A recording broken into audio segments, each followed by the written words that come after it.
साहब, आप बैठे हुए कश्मीर में बिलावल साहब बोले गरजे बरसे हैं, जैसे वहाँ पर आप बता रहे थे भी प्रोग्राम शुरू होने से पहले कि बादल गरजे बरसे हैं। वो कह रहे हैं हमारे वोट पे डाका मारा है, और साथ ही उन्होंने ये भी कह दिया कि रियासत को फैसला करना होगा कि हमारे लिए कौमी मुफाद ज़्यादा अहम है या नून लीग का मुफाद। ये तो बड़ी डायरेक्ट बात कर दी है बिलावल साहब ने। क्या आपको लगता है रियासत मुस्लिम लीग नून के मुफाद में काम कर रही है? देखिए जी, जो हालात हैं, बिलावल साहब ने जो कश्मीर के सूरत हाल के बारे में जो बात की, जो इस वक्त पूरे कश्मीर में एक सूरत हाल है, और उससे पहले जो प्रेसिडेंट का इलेक्शन जिस तरह कहा गया नहीं होने दिया गया, वो भी एक तरफ से नून लीग को फायदा दिया गया, तो ये पार्टी का नुकसान हुआ। और फिर इलेक्शन फ्री एंड फेयर एक माहौल बनाना होता है, फिर फेजेस वाइज की इलेक्शन, वो भी मैं समझता हूँ कि पीपल पार्टी ने उस पर भी बड़ा एतराज किया, लेकिन हम ने कहा एक जमात पहले बाइकाट करके बैठी है, अगर हम भी बाइकाट करेंगे तो कश्मीर के काज को या के सूरत हाल को बड़ी नुकसान पहुंच सकता है। पीपल पार्टी ने कुर्बानी दी।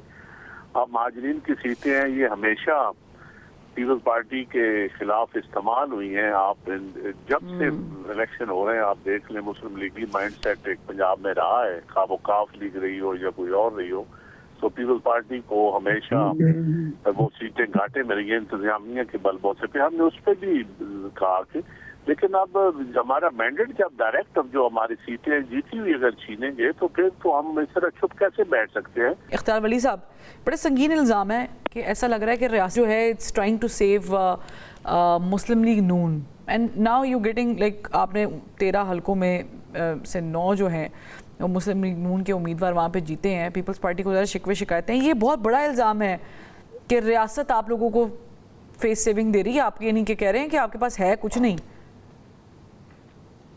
बिस्मिल्लाहिर्रहमानिर्रहीम, बहुत शुक्रिया फरवा।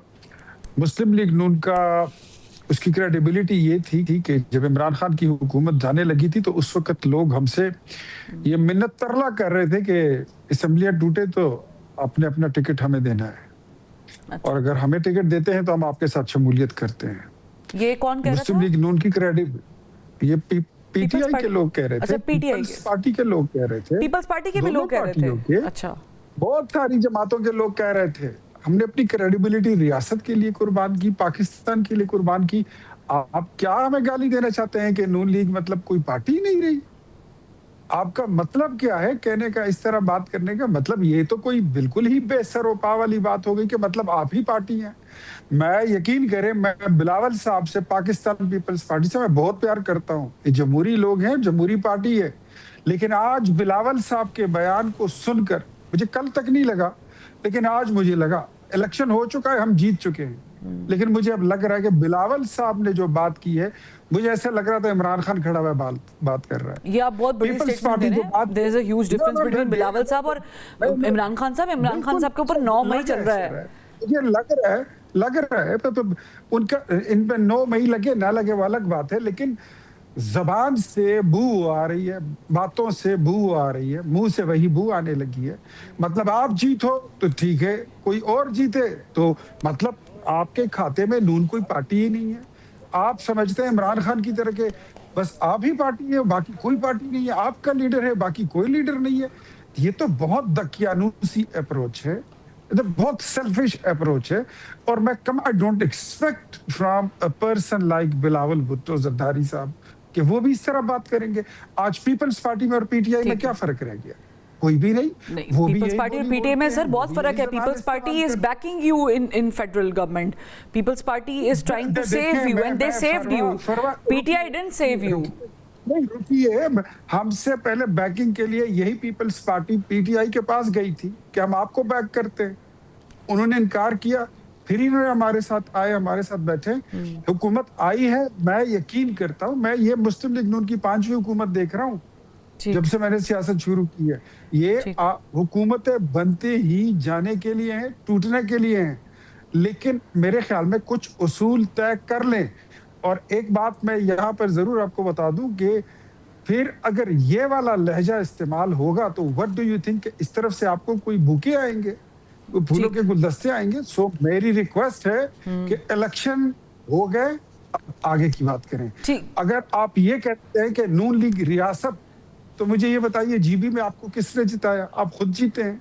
यहाँ पे फिर आप कैसे तो नहीं सर जब वो जीबी में भी जीत रहे थे तब आप लोग you were at that heated moment. अगर वहां पर रियासत में इस्तेमाल होना था तो वहां क्यों नहीं हुई, और अगर वहां पर आपका वोट ऑर्गेनिक था तो यहाँ पे फिर ऑर्गेनिक क्यों नहीं? ठीक है, अच्छा चले मैं आपको वहां पर या जीबी में आपको फिर रियासत ने जितवाया है, या फिर आपका वोट यहाँ पर नहीं था, वहां पे आपका वोट था। That's it. ठीक है, चले इख्तियार वली साहब, नदीम अफजल चंद साहब, आपने सुन लिया है खान साहब क्या कह रहे हैं? मतलब वो इन शॉर्ट ये है कि तुसी जेड़ा कहंदे हो ना कम वध गया जे, वो कह रहे हैं कि कम अगर वध गया है तो फिर अब जीबी में भी तो यही सिचुएशन थी, तब आप लोग क्यों नहीं बोले, और अब आप लोग क्यों बोल रहे हैं कि रियासत जो है वो नून लीग के मुफाद में काम करे, क्लियर कर दे? और साथ में ये भी ले लें सवाल नदीम अफजल चंद साहब के उन्होंने आप पे एक खान साहब का अपना ही पॉइंट ऑफ व्यू है, इल्ज़ाम लगाया कि पीटीआई और आप लोगों में कोई फ़र्क नहीं है, हालांकि मैंने उनको बताने की कोशिश की है कि फ़र्क है। अब आप लोग इनको बैक कर रहे हैं फेडरल में। खान साहब, ये खान साहब की राय है, मैं उनकी राय कि मैं क्या जवाब दूं, लेकिन एक है कि अगर पीटीआई और पीपल्स पार्टी में फर्क ना होता तो आप इसको वजीर आजम पीपल्स पार्टी ने वोट दे के बनाया आपने, और यकीनन आप वजीर आजम ना होते, अगर वजीर आजम ना होते तो आप वजीर आला पंजाब भी ना होते, और पीडीएम की जब हुकूमत बनी है तो अदम एतमाद तो बिलावल साहब ने करके आपको फिर वजीर आजम बनाया। तो ठीक है, ये इस वक्त इनका ताने देना हक बनता है, कोई नहीं, ये इनका राइट है, लेकिन हम जिनसे बात कर रहे हैं उनसे कर रहे हैं, और ये नून लीग को चाहिए मेरे ख्याल में कि इस वक्त रियासत को काबिलियत दें, इक़्तिदार आने जाने चीजें होती हैं लेकिन मुल्क की साख न खत्म करें। कश्मीर हमारा एक ऐसा पॉइंट है कि जो उसको दुनिया देख रही है। बिलावल साहब ने यही कहा है कि कश्मीर का इलेक्शन एक दुनिया देख रही है, इंटरनेशनल इशू है कश्मीर का। हमारे ने एक मुकदमा लड़ा है, पाकिस्तान बड़ी मुद्दतों से कई सालों से इतनी कुर्बानियां दी हैं कश्मीर काज के लिए, तो हम क्या यही कहा कि आजाद कश्मीर को मकबूजा कश्मीर हम नहीं बनने देंगे, यहाँ कत्लो गारत नहीं होनी चाहिए, यहाँ इलेक्शन डे वाले दिन कत्लो गारत हो तो फिर हम क्या दुनिया को जवाब देंगे। तो ये बिलावल साहब ने को गलत कहा है। अगर इस पे ये अगर इस बात से तो डिबेट कर लेंगे, लेकिन जब इनिशियली चंद साहब इलेक्शन कमीशन ने ये जेन्युइन सीटें इनकी जीते हैं, देखिए फ्री एंड फेयर माहौल बनाए, एक पार्टी ने आपको पहले इतराज करके बाइकाट कर दिया और एक कुछ लोग बैठे हुए हैं एहतजाज करके अपने हकूक के लिए बैठे हुए हैं। इन हालात में पीपल्स पार्टी ने आपको रास्ता दिया है कि ट्रुथ एंड रिकंसिलिएशन कमीशन सच और मफाहमत की बात की है और एक हल दिया है किस तरह कश्मीर में अमन आ सकता है, किस तरह कश्मीर के ये जंगो जदल खत्म हो सकती है। ये बिलावल साहब ने एक हल दिया है, इसमें कोई ये अपनी तो फिर तो चंद साहब आपको इनिशियली बायकट की तरफ आपने खुद ही कह दिया कि हम करना नहीं चाहते थे, क्योंकि अब शफकत अवान साहब भी ज्वाइन कर चुके हैं, उनसे पूछेंगे कि उन्होंने तो बायकट कर दिया था पीटीआई ने, आप करना नहीं चाहते थे, बट ये जो मरहलावार आपने शुरू में शिकवा किया, ये बात तो फिर आप करते हैं ना मुस्लिम लीग नून के साथ कि भाई इस तरह तो नहीं। हमने मेरी बात सुने, हमने क्योंकि कश्मीर में इस वक्त जो हालात हैं कश्मीर के बड़ी नाजुक सूरत हाल है, इन हालात में अगर हम इस बात पे एहतजाज करते या इस बात की बुनियाद पर हम इलेक्शन सिस्टम पे सवाल उठा देते कि फेजेस में आप क्यों कर रहे हैं, तो फिर मामलात कहीं और चले जाते हैं। हम नहीं ले जाना चाहते उस तरफ, ठीक है। हम चाहते हैं कि हम फेडरेशन बचाना चाहते हैं, हम रियासत बचाना चाहते हैं, हम चाहते हैं कि पूरी दुनिया पाकिस्तान की जिस तरह तारीफें हो रही हैं वो तारीफ ही आगे चले, कोई पाकिस्तान का मफाद किसी एक जमात के लिए या किसी की जात के लिए ना खराब हो। ये हमारी बात है, इसमें कोई गुस्से वाली बात तो नहीं है।